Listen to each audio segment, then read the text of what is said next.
Happy St. Francis Day to you. Some of you may remember that I worked out of college. My first job was as a reporter and editor for the West Virginia Hillbilly weekly newspaper in West Virginia. It was a fun job. I got to, every day I woke up and went into my boss and he would tell me what to do for that day. Well, one day I arose early and went into his paper-stuffed office and said, "Okay, boss, what's up?" He said, "Well, there's a miners' march in Washington, D.C. tomorrow. Go cover it." I said, "Okay." I'm just this kid, you know. I get in my little Torino with a map, remember those things, and drove off toward Washington. It's not that far from Richwood, West Virginia, but it was a good little drive. But I had no idea where I was going, what time the march was, where it was, where would I stay that night. But I just launched out on faith. Well, as I approached Washington, D.C. on the interstate that morning or that afternoon, I started getting more and more nervous. How am I going to figure this out? Where am I going to stay? Well, I'm pondering this and praying about it and driving along in the traffic, and I look up ahead and there's a purple MG. Well, there are not too many of those. And I thought, well, that's just like my big brother's car. But it couldn't be him because he lives all the way over in Annapolis, Maryland. So I thought, well, but you know, I'm going to speed up and look. And I got in the other lane and drove by, and sure enough, it was my brother and his wife driving this car. And I honked my horn and waved at him. He's like, "What?" And so we pull over, and I tell him what I'm doing. He said, "Well, follow us. You know, Annapolis is just outside of D.C. You can spend the night there, and we'll figure out where you go." And that's what we did. And next day, all went well. I don't even remember anything about the march. I just remember that part of it getting there. But it just blew my mind. God will provide. If you ask God, God will provide. Now, I was very young then, and sometimes I feel like I'm a little bit more like the grumbling Israelites in our first reading today. You know, they were grumbling about Moses and God and everybody, and I feel sometimes more and more like them, just cranky and not believing and all like that. Well, Exodus 17, you know the story, you know the background. Moses leading the people out of Egypt, across the Red Sea and into the desert, and they're wandering around. And in this passage, there was no water to drink. "Give us water to drink," they yell. Moses replied, "Why do you quarrel with me? Why do you test the Lord?" And the people kept complaining, "Why did you bring us out of Egypt all the way into the desert to kill us and our children and livestock with thirst?" So Moses goes and cries out to the Lord, "What shall I do with these people? They're about to stone me." And God tells him what to do. "Go ahead with some elders and strike this rock with your staff at Horeb." And the water came out of the rock for the people. God will provide, even if you grumble and complain. And Moses called this place Massah and Meribah, which refers to the Israelites quarreling and testing God, saying, "Is the Lord among us or not?" Is the Lord among us or not? How often have we asked that question in our own lives? Where is God? And yet God still provides. Well, this account in Exodus 17 that we just heard was just the latest of Israel's grumbling. As you know, that was a common occurrence for them. Last week's reading was Exodus 16, and they said, "If only we had died in Egypt, where we sat by the barbecue pit and ate unlimited donuts.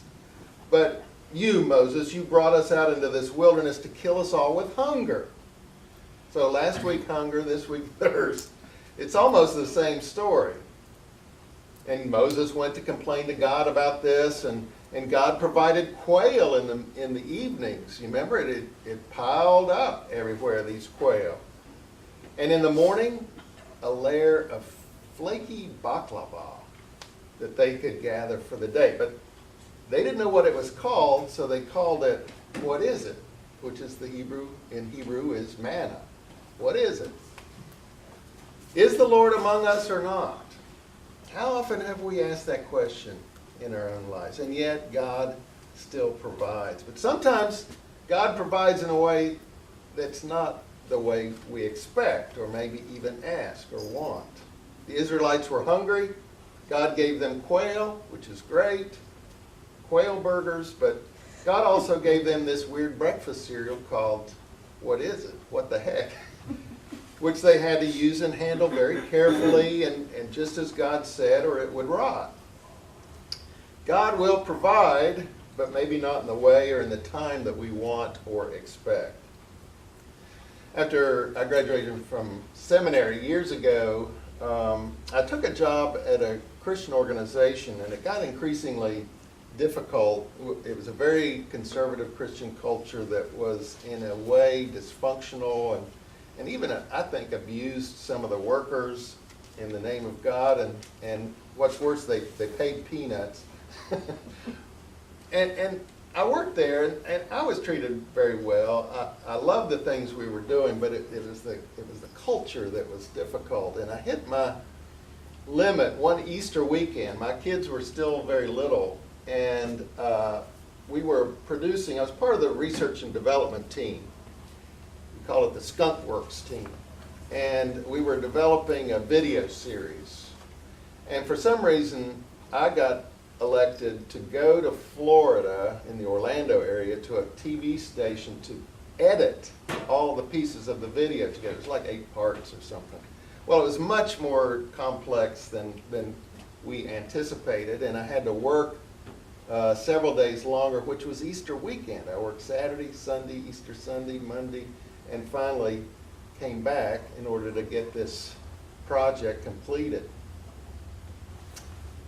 Well, I kind of blew up at my boss about this. And what kind of Christian organization does this? Makes you work on Easter Sunday and miss your kids' Easter. So I didn't know what to do about it. I couldn't take it much longer. But that very day that I came back and blew up, I got a call from a man who had a little ad agency. And I had done some freelance projects for him. I forget how he found me, but it was, I was doing little projects. And he called and he said, would you be at all interested in coming to work for me as my senior copywriter, only copywriter? But I said, would I? And I thought, God will provide. This is the way forward. And I would go there and work there for a year or two, lick my wounds, and figure out what other Christian organization I could go to work for. Now, this was a good ad agency. We did a lot of work for Christian publishers and organizations, but also log homes and Turner Classic Movies and all kinds of fun stuff. But I ended up staying there 11 years instead of 1 or 2, and it was because it was such a good place, creative and fun, a wonderful boss, and good, wonderful co-workers. And that time, kind of, maybe it was in the wilderness, I don't know, enabled me to discover the Episcopal Church and get involved in that and become more involved and confirmed and so forth, which, I don't know, may not have happened otherwise. And here I am today as a result of that journey, that part of the journey. Then when I was ready to find my place in ministry again, after that time in the wilderness, I talked to my rector, Greg, and he steered me to a person and ended up getting me involved with the Day One ministry. So it all worked out, I think. God will provide, but maybe not in the way or in the time that we want or expect. Can we trust that? Is God among us or not? That's the question. Well, today we celebrate St. Francis and his animal friends, and you remember the story of St. Francis who went before the church without any clothes on, taking nothing, and discovered that God provided all his needs and his calling. I love what Fred said this morning. Fred Ollinger said, St. Francis was more than a medieval Dr. Dolittle. Yesterday, I was spending some time with my granddaughter Haley, and she always loves to go to the pet shop and just look and play with the pets, you know, the hamsters and the bunnies, and look at the dogs. And she fell in love with an African gray, and some of you saw it on Facebook. I posted a picture, and she said, "Granddad, you know, how much is this? You know, it's probably," I said, "I think it's a few $100. And I asked, and it's $4,500. I said, "Let's just get a picture of you." But as we prepare to bless our beloved pets, whether they're here or not, I remember the last dog that I had, Toby. It was beautiful Shar-Pei lab mix, kind of almost a purplish brown. He was just a gorgeous dog. A friend of mine had this dog, and he was a good dog, trained.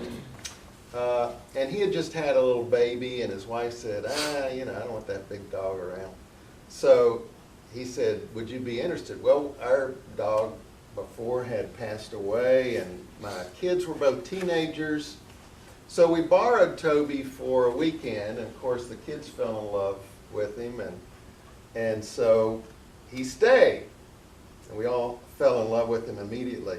Well, both of my kids at that time, you know, they were in those terrible teen years. Everything is such a crisis and so difficult, and school and all that. It was a difficult patch. But Toby brought that wonderful fun and freedom and responsibility and love and other important things in life that they benefited from in that time. So God will provide a way for healing and fun and love through our pets. Maybe not in the way we expect sometimes, but that's what God does. So we got to ask ourselves, how about us?